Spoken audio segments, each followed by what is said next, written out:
Question about how we're educating young people about drugs.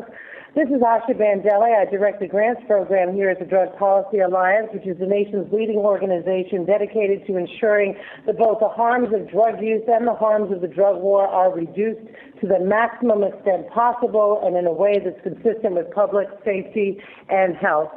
This town hall we're having today is part of an ongoing series of public discussions we've been having to not only provide evidence-based information about drugs and drug laws in our society, but also to ensure that we're hearing from you who are impacted by both. A couple of notes, please, about format and logistics. I'm going to make a few framing remarks today and then introduce our speaker who will talk with me for roughly 25 minutes. Immediately following that, I'm going to open up the line so we can hear from all of you, not all at once, of course, and answer as many of your questions for Dr. Hart as possible. Do be mindful that we have literally hundreds of people gathered here today. So please, please, please, I know this is hard. Do strive to ask a one-line question or as close to a one-line question as possible, and capsule any comments you might have as much as you possibly can. That's so we can get as many voices in the room as it were today. Your lines are right now muted, so when we begin the Q&A portion of the call, if you have a question or a comment, you will need to press 5 on your keypad. That'll signal to me that your hand is raised. Do not press 5 on your Twitter feed. I will not see that. It's got to be on your keypad. We'll be keeping a queue, and we're going to open up lines in order of the questions received. And for those of you who are going to be tweeting during the talk, please use the hashtag #RealDrugTalk. So with that said, let me begin here and just offer that for a decade I've entered these sorts of conversations as specifically someone who's deeply invested in helping to provide resources to our growing movement of reformers, whether it's financial or intellectual. And I do wear that hat today, surely, but I want to say that I also sit here, as our guest does, as the parent of a teenager, the parent of a human being who is likely most at risk when it comes to the potential harms born of both drug use and drug policy. When I thought about that, coupled with the reality that there's probably no question that seems to sort of stymie our push to have drugs regulated and controlled, then this inquiry: what about the kids? What about the children? I knew that there was no one better to unpack the answer to that query than neuroscientist, Columbia University professor Dr. Carl Hart, who's not only the nation's leading expert on drugs of abuse, a man who has advised presidents on at least 2 continents and given TED Talks, written for and been covered regularly by the New York Times. He's not only the author of the award-winning and best-selling memoir High Price, a neuroscientist's journey of self-discovery that challenges everything you know about drugs in society, as well as the co-author of the nation's leading college text on the subject entitled Drugs, Society, and Human Behavior. But Carl is the father of 3 sons, one who's a rising sophomore and one who's about to enter high school. For all of those reasons, I wanted to talk to him, and I wanted to talk to him before you. And even with that intro, I feel compelled to say that if Dr. Hart introducing himself, he'd just say he's a man from around the way, a boy from the hood who became an advocate for science and justice. And so as we're a nation sort of relaxing some of our laws about drugs, and as we're also, I'm aware, smack in the midst of prom and party season as we enter the less structured hot months of summer, we just knew it was important to right now consider not just what we should be thinking about, but how we should be thinking about our children and drug laws, which is why we turn to my friend, my colleague, Dr. Carl Hart. Good afternoon, Carl. Good afternoon, Asha. It's great to talk to you. The lovely introduction, far too long, but thank you. And I'd like to also say hello to all the brothers and sisters and friends who are around the country who are listening in. And I also recognize that we will have some enemies, and I'd be remiss without saying hello to them as well. I appreciate that Malcolm X-inspired introduction as we near his birthday, the anniversary of his birth. And that aside, I mean, let's begin at the beginning, where the question is most urgent for parents and caretakers, which is in a world in which it seems that drugs are ever more available and where we hear reports of the increased potency of illicit drugs. What do you say when asked the question, how do we keep our children safe?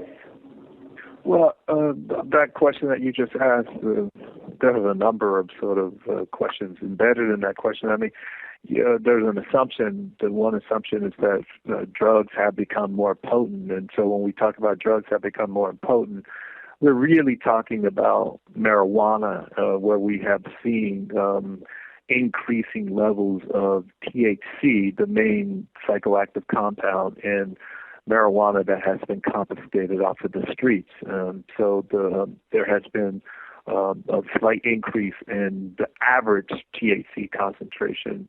And some people have argued that this will make the marijuana that kids are smoking today different from the marijuana that their parents smoking, and different being more dangerous and should cause us more concern. That's a nice example of how we take a little information and then we distort it. And we distort it to the point where we are wrong and hyperbolic. So let me give you an example. It is true that people have become more sophisticated in their ability to grow marijuana with higher THC concentrations, particularly as we have the internet, we have all of these ways of communicating how to do it. But historically, we have always known how to breed marijuana with high THC concentration. So that portion is not new. There have always been people who have smoked really good marijuana, while there have been those other folks who have smoked, as they call it, just whack weed or garbage weed. Now, what does that mean in terms of keeping children safe? Think about it this way. We have some alcohol. We have, I think, Bacardi 151. So you can get rum that is 151% proof. Whereas you can also go to the store and buy a Budweiser, which contains a small amount of alcohol. No one is talking about how this is now some new alcohol that is posing more danger to your children. It's just that people drink the alcohol that is 151 or stronger, or a stronger alcoholic beverage they would drink differently than they would drink a beer. It's kind of simple. One of the advantages of smoking a drug is that you detect the psychoactive effects a lot more rapidly and a lot more readily. So when people understand that they have a stronger, potent cigarette, you don't smoke it in the same way you would smoke whack weed or a weaker cigarette. That's just common sense, and that's what humans have been doing since humans have been smoking marijuana. So it's an exaggeration when people tell you that the marijuana that your children are smoking is not the same marijuana that your parents smoked or their parents smoked. It's an exaggeration, and it doesn't do any good when, in fact, we miss an opportunity to help educate kids and say, please understand something about the strength of the marijuana that you're smoking. If you are a novice in terms of smoking marijuana, do not start smoking like a champion. You have to crawl before you walk. Start with lower doses. Take smaller puffs. Don't inhale like you are an expert. That's stupid. And people who do that probably won't be around to tell us about it. That's just not very smart. But we miss the opportunity to educate our kids about these simple, basic facts. Do you think that, this isn't actually the question I'm going to ask next, but, I can just imagine the parents who says, well, if I tell them, learn how to smoke as though you're a novice, that would be tantamount to telling them to smoke. themselves or get high, whether it's marijuana or another substance. How would you respond to that, Carl? I'm sorry. Can you say it again? I didn't hear you as well. Oh, sure. So I would imagine that a parent hearing that advice right now would hear you say, well, don't smoke like you're a champ, use it like you're a novice. A parent might worry, well, is that encouraging my child to use drugs? Yeah, that's always a concern when people are giving common sense advice. That certainly has been one of the arguments against giving common sense advice. Think about it this way. There are about half of the adults in the United States have tried marijuana at some point in their life. In fact, the last 3 presidents all smoked marijuana as young people. So there is a 50% probability that your child will smoke marijuana. Your children will do some things that you may not want them to do. That's just part of life, and that's part of parenting.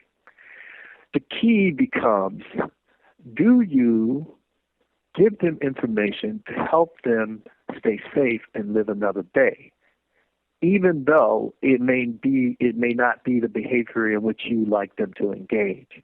And so as a parent and as a scientist and as an educator, it's always better to provide education that will help keep people safe, even if I don't want them to engage in the behavior.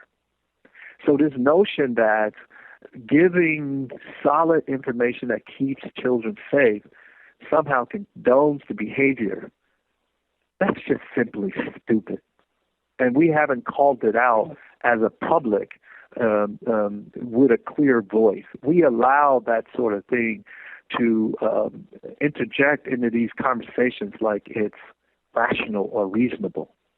It's just not. It's not very smart. And potentially dangerous.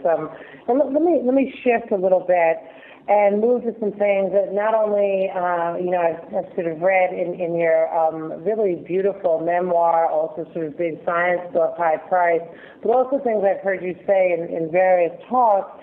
And that's that you're less concerned with your son's potential engagement with drugs, and you left that sort of open-ended, drugs in general, than you are their engagement with police. Are you being hyperbolic when you make statements like that? And if you're not, would you unpack the meaning behind that statement, please? I have said that in the book, and I also said that in my writings. I think that I would much rather have my children interact with drugs than the police, and this should not be. This should be less controversial today, given what we have seen across the country in places like Baltimore, Charleston, Ferguson, Trayvon Martin, here in the Bronx with Marley Graham. That's not a controversial statement. At one point, it used to be, particularly with some white parents. They were. I think they thought it was more hyperbolic. The actual point behind that statement is this. As a scientist who studies drugs, I have given thousands of doses of drugs like marijuana, cocaine, crack cocaine, methamphetamine, thousands of doses of these drugs to people and carefully studied their effects as a result of the generosity of your tax dollars. And I do this as part of my research. And one of the most important lessons I've learned throughout my studies is that drug effects are predictable. That is, if you know something about a few variables, like the dose that was taken, the experience of the user, the conditions under which the drug was taken, where the drug was taken, and the route of administration, how the drug was used, you can predict these drug effects. You can predict them such that you're more likely to enhance the positive effects of the drugs and minimize the negative effects of the drugs. That's not difficult to do. Drug effects are not unpredictable as we were told in the 1980s. if you understand these few variables. Given that I understand those variables quite well, that means that I can teach my children some lessons about drugs, the drugs that they're more likely to use. And in these cases, we're talking about alcohol, marijuana, and tobacco. Those are the drugs that the adolescents are more likely to use. The other drug use by adolescents is really low.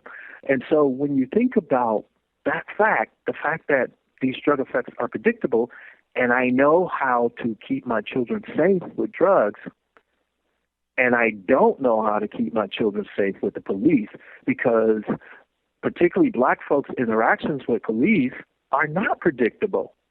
And when you have this sort of unpredictability versus predictability, that's not a controversial statement. That's a smart statement. I would be remiss as a parent if I don't make these comments and make this understood to my children. Then I think I would need to be reprimanded as a parent for not doing a good job in raising these black boys that I have. And so it's not controversial. It's honest and it's smart.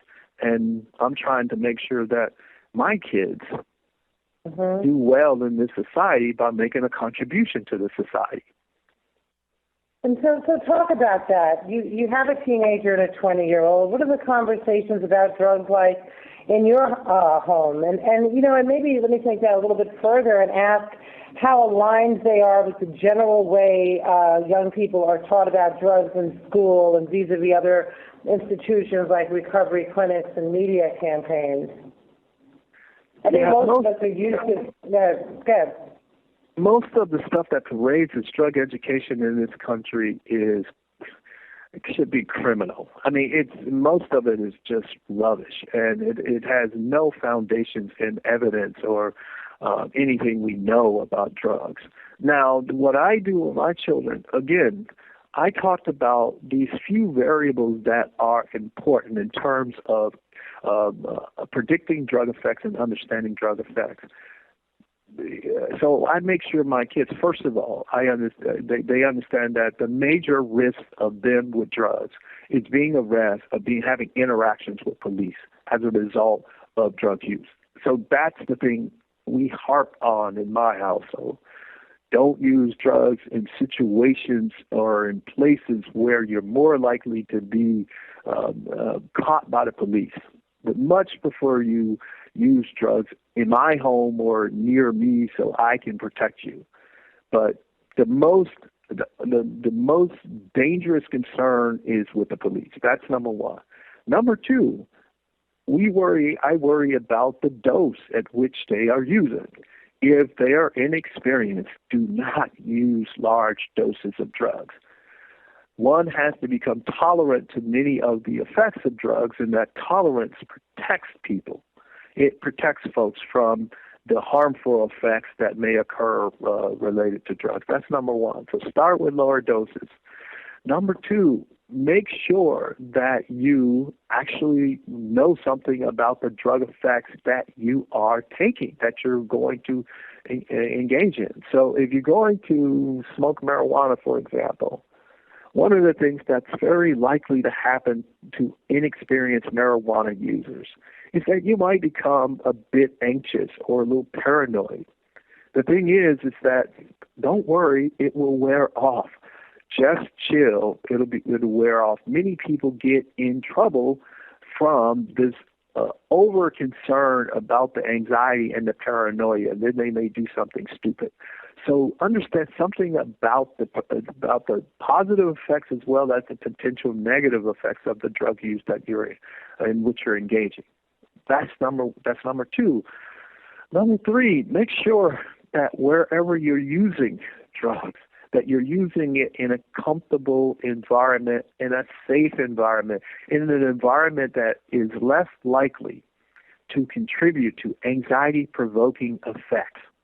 Because there can be this interaction with environment and drug effects that enhances the likelihood of paranoia and anxiety and those sorts of things. Number 4, make sure you understand something about route of administration, how the drug is used. If you're smoking marijuana versus eating it. If you're smoking marijuana, the onset of the effects will occur within 5 minutes or so, 10 minutes or so. You feel the effects. Whereas if you're eating it with an edible or something, you may not feel the effects for 60 or 90 minutes after you have taken the drug. So that means don't continue to put loads of the edible in your gut. If you do, then you increase the likelihood of having an awful experience. You increase the likelihood of getting really paranoid. You may increase the likelihood of thinking that you're going to die. And so they have to know something about route of administration, onset of drug effects. These are the kinds of things that we talk about in my household in terms of drugs. But I should tell you, the drug conversation in my household is that takes a considerable backseat. The most important conversation in my household with my children is that their job is to make a contribution to this society. And one way you make a contribution to society as a young person is that you do really well in school so you can have that opportunity. And anything that disrupts their doing well in school, whether it's playing video games too much, whether it's hanging out with a significant other too much, whatever, whether it's using a drug, whatever it is, I am watching for that behavior. I'm watching for the disruption of their school performance. That's the behavior I'm watching for. And if I see disruption in school performance, now my child and I have a problem. So I'm not looking specifically for a drug use. I'm looking for my kids to perform like I expect them to perform. So performance is the number one thing that parents should be looking at. They should be looking at how their child is performing, not their brain, not whether they're looking at a job. Not whether they're looking at for a drug, but they should be looking at how well the kid is performing. Mm-hmm. Yeah, that's active parenting. Let me just make a note to our listening audience. I have one or two more questions here, and then we're going to open up the lines. I do want to note that all of you who raised your hand immediately after I said the keypad remark, we've taken your hands down just because it's really hard to manage from our end. I'm going to prompt you when it is time to raise your hands so we can have this open dialogue with you. And with that said, let me stay here sort of in this area, especially because across the nation we're seeing significant shifts in marijuana laws, ranging from outright legalization to ever more popular decriminalization. And likely the argument against the liberalization of these laws is that gets the most traction in the media is the impact marijuana specifically, but other drugs more generally, including alcohol, have on the developing adolescent brain. So, asking you both as a parent and certainly a neuroscientist really specifically here, because I haven't heard anyone speak as clearly to that, especially when they're talking about kids and drugs. What are parents and other caretakers to make of the impact of drugs on the developing adolescent brain, and where does the science and the general reporting meet and provide us an unbiased dose of truth? Yeah, the impact of drugs on the developing brains, as been talked about in much of drug abuse science, has been, we've actually done such a disservice to the public in that regard. So I have to unpack this. So I'll take a step back.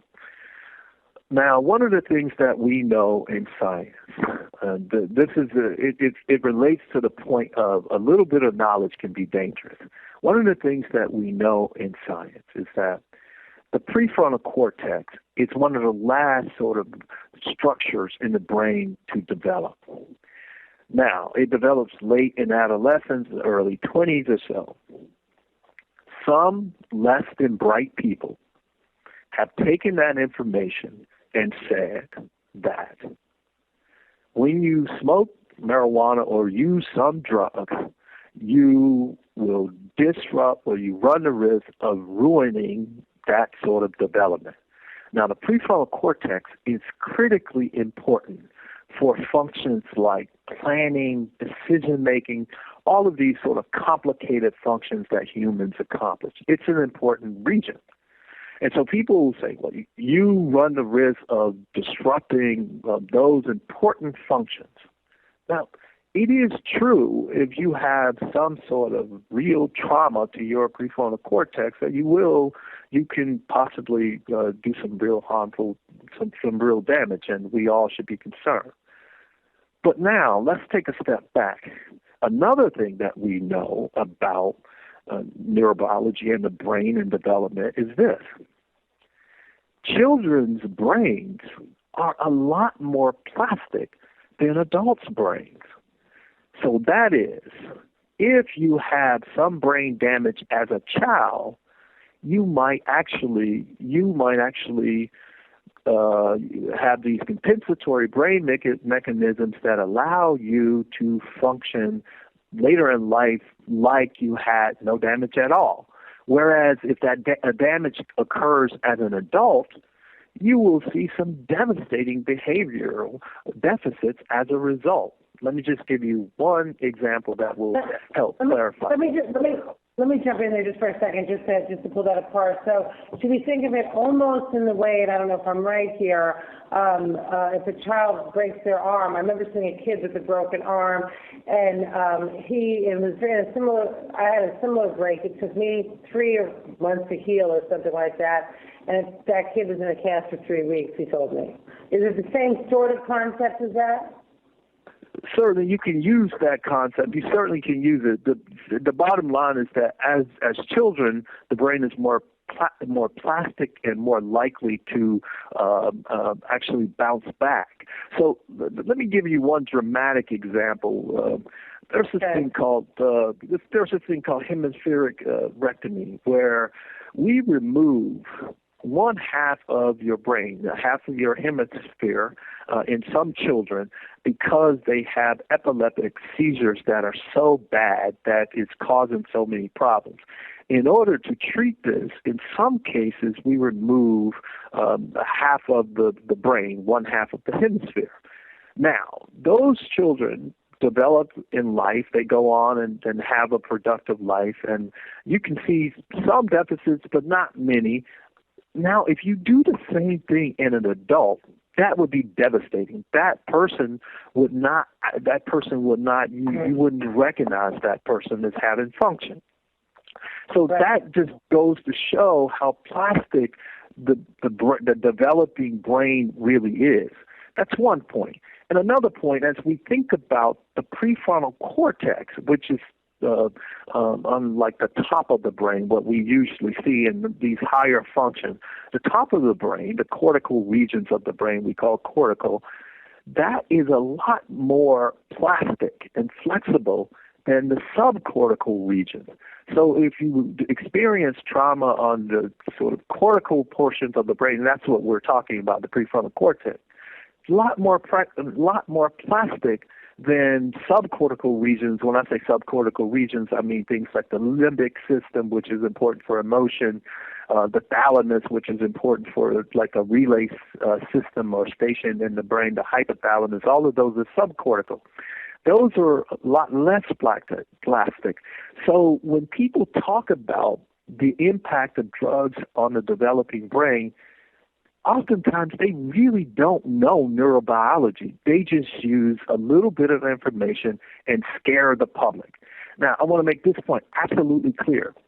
No one is encouraging young people to go out and use drugs. That's a given. I just want to make sure everybody understands that. I don't want anybody to misinterpret or twist my words.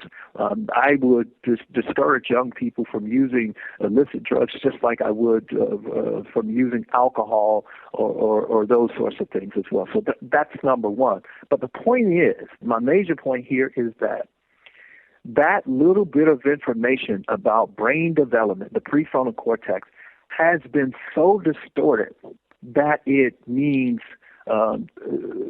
almost nothing, and that it is unnecessarily frightening parents, and it annoys me. So as I move to open up the lines, and now for those of you who have questions, please do press 5 on your keypad. Let me ask you finally, Carl, to do this with me. We're both black parents. I want you to turn to please the black parents who are on the phone today, and so many of us, drawing on the media hysteria that elevated the role of drugs like crack played in the destruction of our communities, not drugs like crack, while underreporting the impact of what the loss of social safety nets played. So many of us supported laws that contributed to mass incarceration and mass criminalization, as well as contributed to the language that really stigmatized a sector of our population that would otherwise be known, for so many of us who consider ourselves Christian, as the least of these. The poorest, often the most traumatized, the most in need often of mental health services, they were discarded and often by us. What would you say to us about what we need to do right now, now that we know better? What do we do to do better? Well, I don't know if many of us know better, because I still walk down the streets and I still hang out in places and hear people making incredibly ignorant statements about drugs. So I think a number of people are still being misled about the harms and the dangers of drugs. And so for those people, I just hope they read things like High Price. I hope they check out my website at drcarlhart.com. I hope they get some better education. And then for those who now know better, it's not a crime to make a mistake. In fact, it's human, and we make mistakes because in order for us to learn.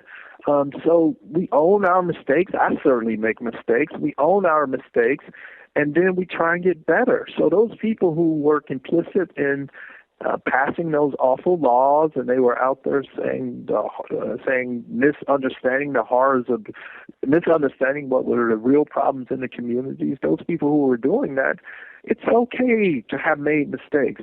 Just own it and say, now I have new information, better information, and I'm going to try my best to make it right. And so I certainly don't want to beat up on people who made mistakes. In fact, I actually want to hang out with people who made mistakes and they own their mistakes, because me too. Well, with that beautiful offering, let me go to our many phone lines. And I will remind you, please make your questions one line. We have 27 minutes left in the call, and I can't even count the number of hands that are up. With that said, let me begin with Stanton Peel. We're going to bring up your line now, and your line is now open. Dr. Peel? Hi, Carl. Hi, Asha. Hi, Carl. Can you hear me? Brother Stanton. Hi, Brother Carl. Carl, one of the most fascinating things that you talk about for me is the fact that some of the drugs that we fear the most, like meth, have a close chemical resemblance to drugs that we readily give to children, like Adderall. So it seems that we're almost playing both sides of the fence. You say that as a way of making us more aware of meth, putting it into life-size proportions, but at the same time that you speak about the unadvisability of kids taking drugs, we're feeding kids drugs that have relatively the same chemical effects. How do you react to that kind of thing?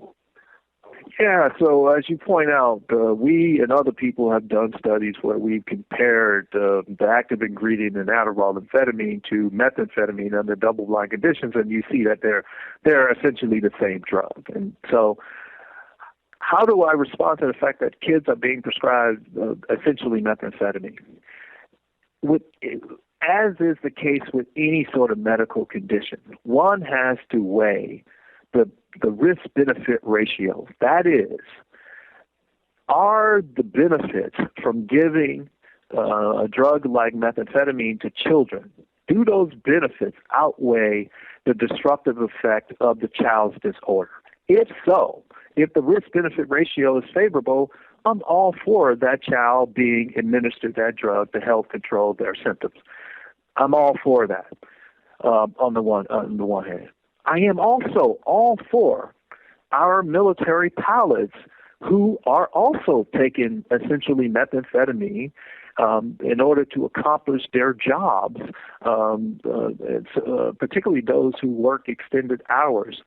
I am also for professors who are writing novels and books and so forth if they are using amphetamines to help them do their job better. That's the beautiful thing about pharmacology. When done right, you can use pharmacology to enhance human function. And so I think that in part what I'm trying to do is to help people understand how to enhance the positive effects of these pharmacological tools while minimizing the negative effects. Thank you so much, Carl. Let me turn to Jamila Lemieux.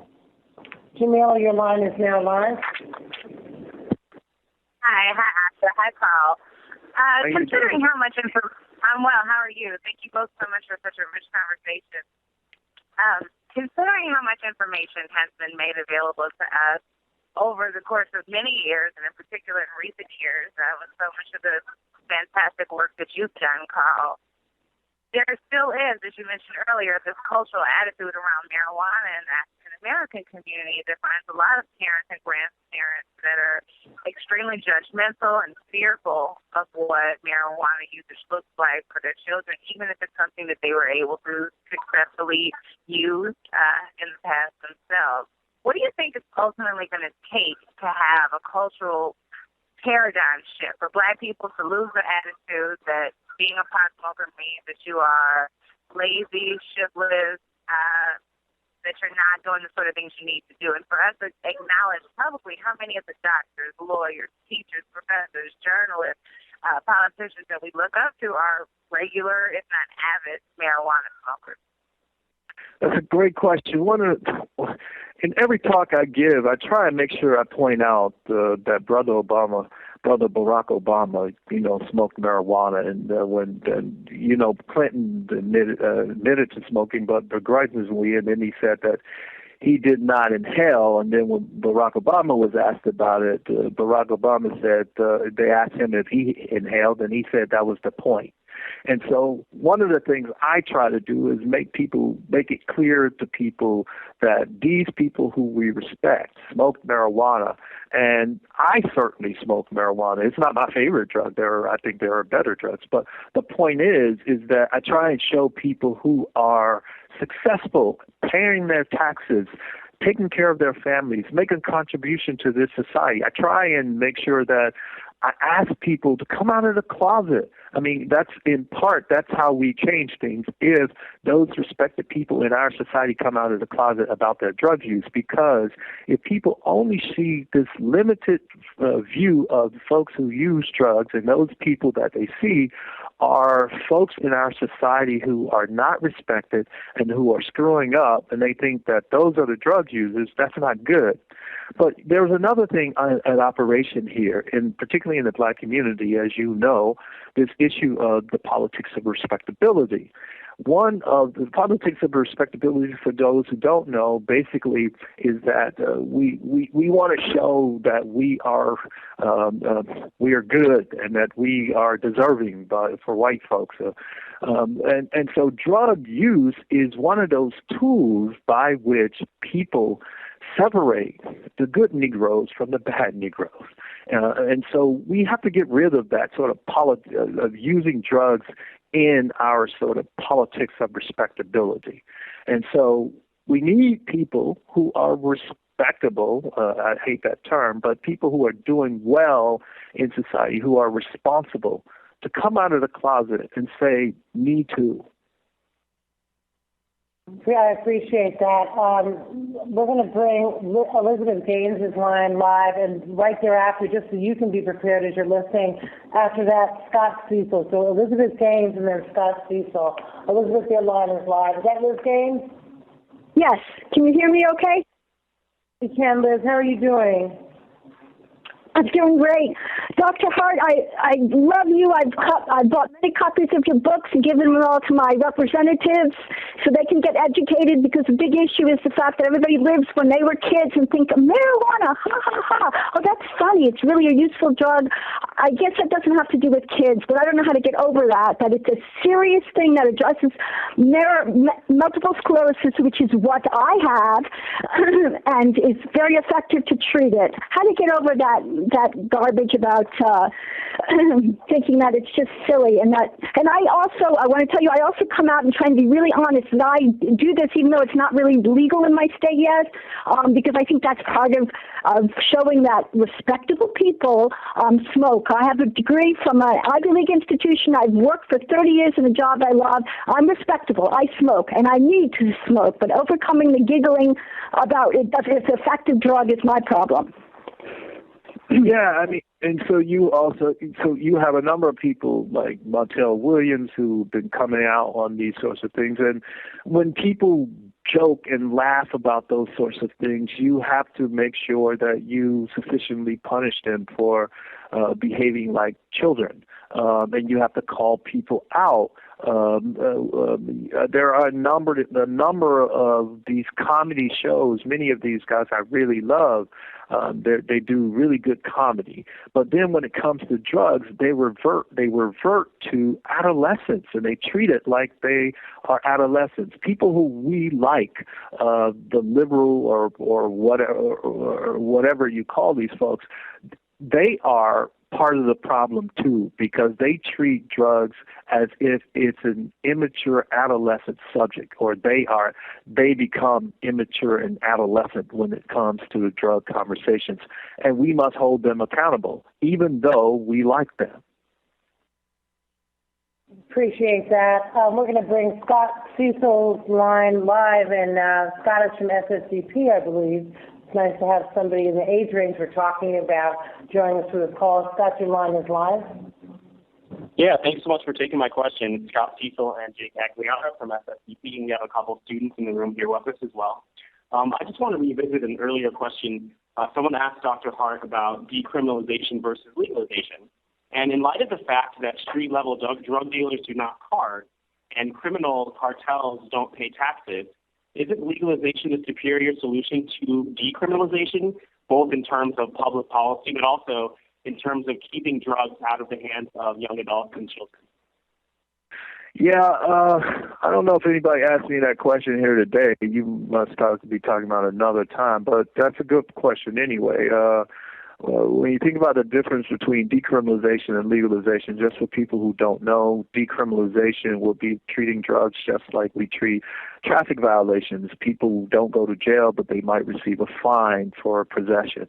Whereas legalization, we treat it just like alcohol, and like we do marijuana out in Colorado, Alaska, Washington, and Oregon. So I think, when we think about the difference between the two, in high price, I argue that we should decriminalize all drugs in a way that they've done in Portugal and the Czech Republic, because they are doing well. They're doing better than us on all of those indicators. But then over the past year or two, I have I've been thinking and I have been learning. And now I am more in favor of legal regulation of drugs, not because of the cartels and those sorts of things that you said. In fact, I really don't like those kind of discussions, because in any society, you're going to have people who will engage in deviant behaviors and underground economies and so forth. As long as you have disparities, you're going to always have that. So I'm not saying legalize or regulate the drug market so we get rid of the drug dealers. They'll just find something else to do. That's what smart people do. I'm more in favor of drug regulation, legal drug regulation, because of this fact. The drugs themselves pose less of a danger to our children and our society than do the adulterants that people cut drugs with. So the adulterants, for example, cocaine is cut largely these days with something called levamisole. Levamisole is an animal dewormer, and it decreases white blood cells, rendering us less able to deal with infections, and in some cases it could be deadly. And other drugs are cut with other things that are not so pleasant. Now, decriminalization doesn't touch that sort of aspect of the illicit drug market. So that's why I'm in favor of regulating the illegal drug market so we can get better quality control, so people will know what they're getting, what doses they're getting, and it decreases the likelihood of them being harmed by some adulterant when they simply just wanted to get high and not die. Thanks so much, Carl. We're going to turn to Barbara Kirkland-Dennis, and right after Barbara, we'll go to Sarah Arnold. Barbara, your line is now live. Oh, thank you. I can't believe I was chosen. However, I'm going to make it as brief as possible. I just want to say I have a lifelong of personal and professional experience. I'm 73 years old, and I've been advocating. I don't believe I'm hearing what I heard, and I'm in awe, and that's why it's only so much I can say right now, but I will be in touch. Mothers of Those in Crisis is my organization. For 37 years, I've been doing this as a volunteer. I've got a personal and professional, like I said, I've got a couple of degrees in substance abuse and all of those things. So I'm going to be in touch with both of you by email and everything else, and I hope to be coming up to New York real soon. I need some time with both of you. Thank you so much for allowing me this. Be blessed, stay strong, and we're on our way. Oh, it's good. Bye-bye. Thank you, Ms. Kirkland-Dennis. Thank you so much. We're going to turn to Sarah Arnold. Hi, Asha. Hi, Carl. I'll be quick. Hi. Thank you for doing this, guys. It's great to say that we should give our kids drug education, which is harm reduction based, including them doing it at home so we can keep our eyes on them. And I agree, my parents did that for me. I want to do that for my kids. But what about the risks from Child Protective Services overuse by our children at home, and where we can keep our eye on them, or our own parental drug use? Protective Child Services. That's the toughest nut. In part because you have a number of legal players, judges, and so forth in the family court who drug education has completely missed family court. And I testify quite a bit in family court. And I don't know. That's one of the ones that stops me more than anything. Because not everyone has an equal potential to be in family court. The least among us are the ones who are in family court. And so the best available information is not always required when it comes to drugs.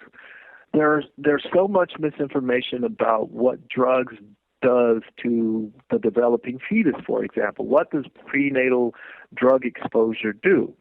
In family court, there are a number of players who still believe in the crack baby phenomena, even though all of the evidence shows that was the epidemic that was not.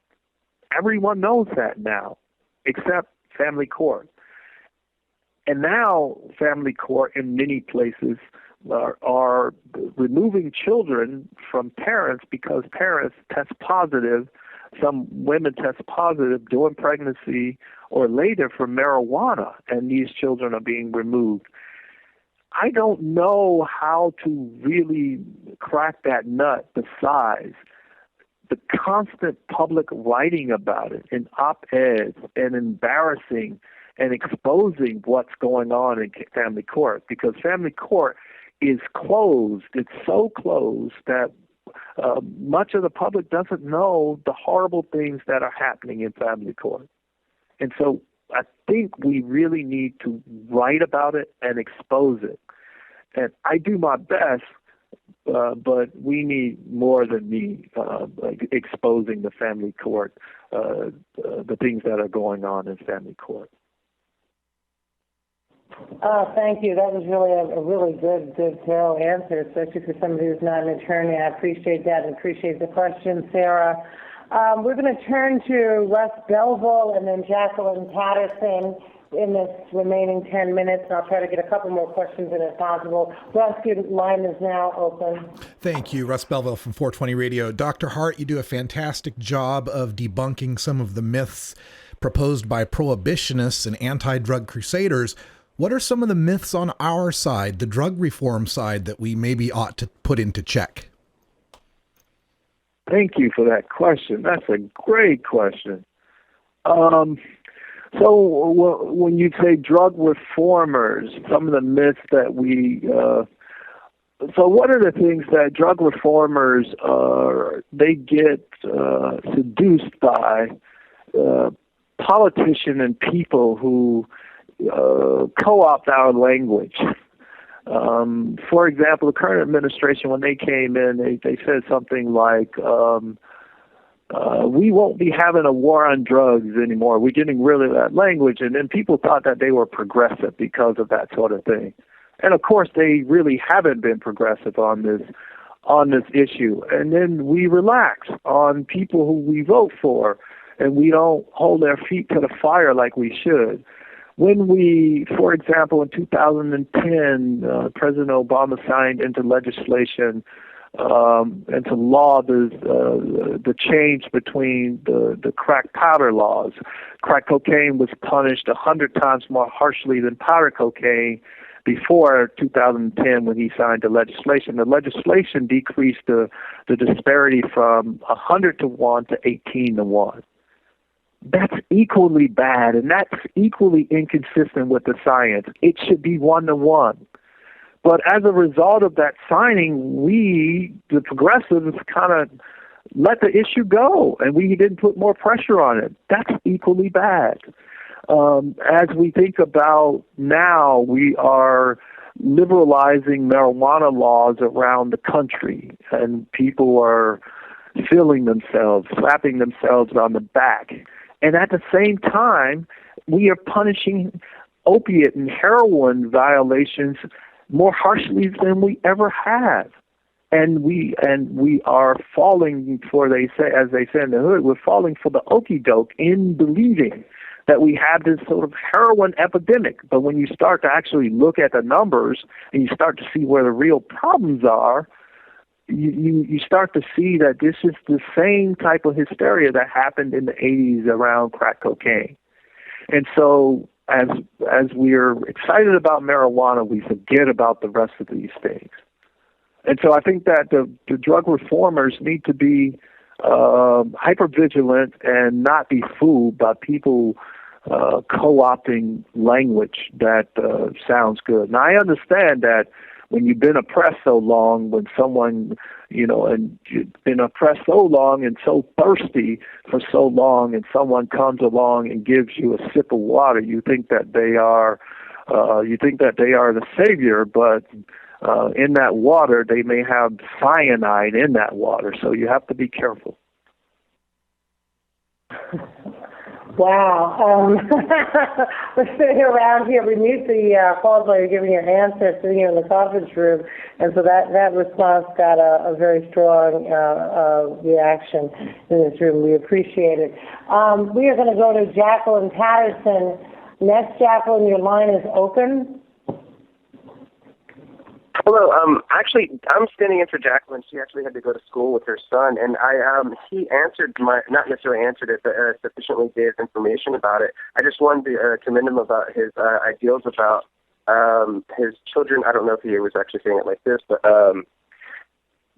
his children have to earn a place in society not necessarily earn, but gain that respect to be an acceptable person, providing to the society.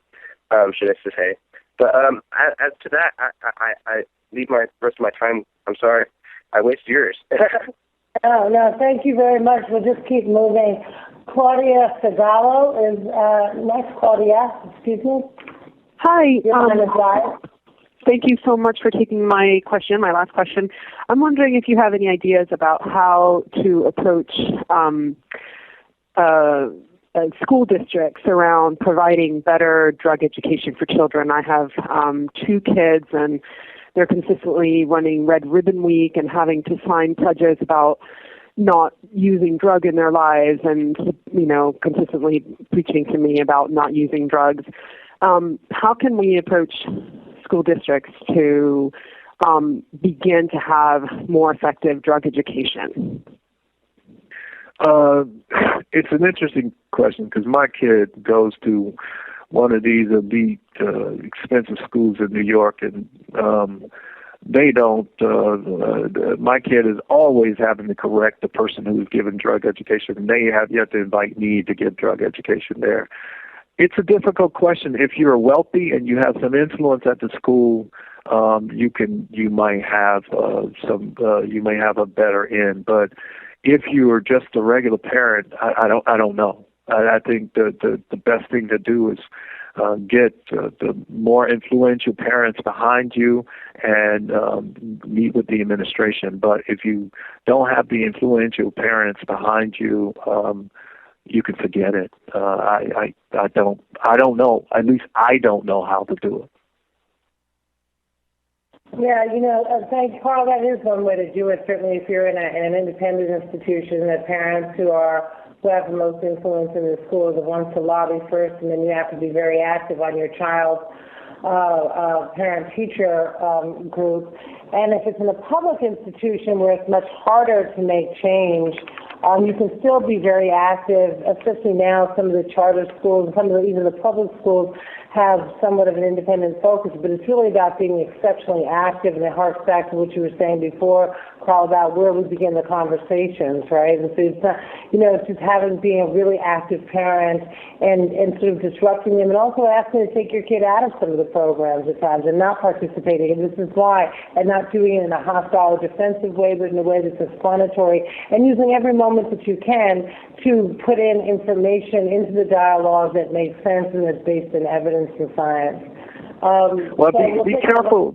Please be careful with the terminology based in evidence and science, because the scientists have contributed to a lot of this misinformation. So it's like, be careful with that phrase. That phrase has almost become to mean nothing.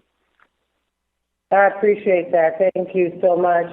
And we're going to give the last question, our remaining 3 minutes, to Dan Lynn, who I would ask to capsule as much as possible your question or comment. Dan, your line is live. Oh, thank you. It'll be real quick.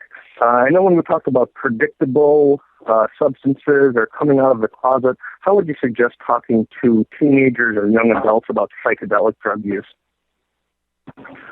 How would I talk about young people about psychedelic drug use? So the thing is that psychedelic drug use is very low in terms of young people. And so I would talk to them about psychedelic drug use in the same way if you suspect or if they're curious about those sorts of things. You really want to make sure that they start off with extremely low doses. The most potent drug that we're kind of talking about is LSD. Just a small amount of that will produce a change or an effect. So sometimes people overestimate the amount that's needed. So they really need to understand that start off with low doses, very low doses of psychedelics, and make sure that they're in a comfortable setting with someone who actually knows what they're doing, and not alone and not with novice, because that will increase the likelihood of them panicking and having a bad trip, a bad experience. And so it's really critical that folks are doing these things with people who know what they're doing. Thank you so much for that. And with that, we're going to come to a conclusion. I apologize for all the folks who are here with their hands in the air. If you think that we need a part 2 of this discussion, let me ask that you email me at abandele, ABANDELE @drugpolicy.org. If you'd like a part 2 of this discussion about our children and drugs, we can certainly coordinate that. The good professor's schedule willing. Just email me again, abandele, ABANDELE @drugpolicy.org. And Carl, if you would say the title of your website, and so people can go and visit your website and see your books, your articles. There's drcarlhart.com. Yes, it's drcarlhart.com, drcarlhart.com. Thank you so much. And on that website, you can not only find links to Carl